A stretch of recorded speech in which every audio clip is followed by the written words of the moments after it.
بسم اللہ الرحمن الرحیم۔ صحیح بخاری حدیث نمبر 16۔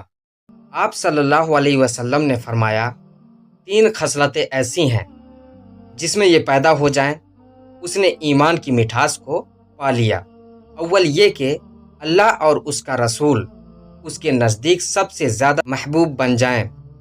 دوسرے یہ کہ وہ کسی انسان سے محض اللہ کی رضا کے لیے محبت رکھے۔ تیسرے یہ کہ وہ کفر میں واپس لوٹنے کو ایسا برا جانے جیسا کہ آگ میں ڈالے جانے کو برا جانتا ہے۔ حدیث نمبر 17۔ آپ صلی اللہ علیہ وسلم نے فرمایا، انصار سے محبت رکھنا ایمان کی نشانی ہے اور انصار سے کینہ رکھنا نفاق کی نشانی ہے۔ حدیث نمبر 18۔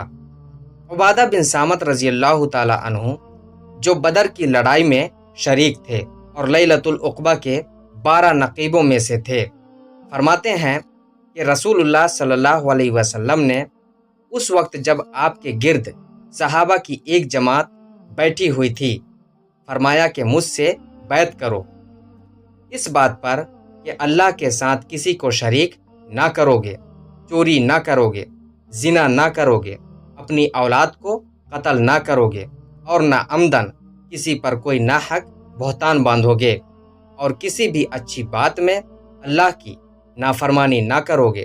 جو کوئی تم میں اس عہد کو پورا کرے گا تو اس کا ثواب اللہ کے ذمہ ہے، اور جو کوئی ان بری باتوں میں سے کسی کا ارتکاب کرے اور اسے دنیا میں اسلامی قانون کے تحت سزا دے دی گئی تو یہ سزا اس کے گناہوں کے لیے بدلہ ہو جائے گی، اور جو کوئی ان میں سے کسی بات میں مبتلا ہو گیا اور اللہ نے اس کے گناہ کو چھپا لیا تو پھر اس کا معاملہ اللہ کے حوالے ہے، اگر چاہے معاف کرے اور اگر چاہے سزا دے دے۔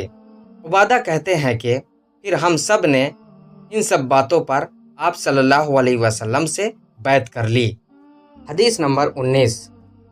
رسول اللہ صلی اللہ علیہ وسلم نے فرمایا، وہ وقت قریب ہے جب مسلمان کا سب سے عمدہ مال اس کی بکریاں ہوگیں، جن کے پیچھے وہ پہاڑوں کی چوٹیوں اور برساتی وادیوں میں اپنے دین کو بچانے کے لیے بھاگ جائے گا۔ حدیث نمبر 20۔ رسول اللہ صلی اللہ علیہ وسلم لوگوں کو کسی کام کا حکم دیتے تو وہ ایسا ہی کام ہوتا جس کے کرنے کی لوگوں میں طاقت ہوتی۔ اس پر صحابہ رضی اللہ تعالی عنہم اجمعین نے عرض کیا کہ یا رسول اللہ، ہم لوگ تو آپ جیسے نہیں ہیں، آپ تو معصوم ہیں اور آپ کی اللہ پاک نے اگلی پچھلی سب لغزشیں معاف فرما دی ہیں، اس لیے ہمیں اپنے سے کچھ زیادہ عبادت کرنے کا حکم فرمائیے۔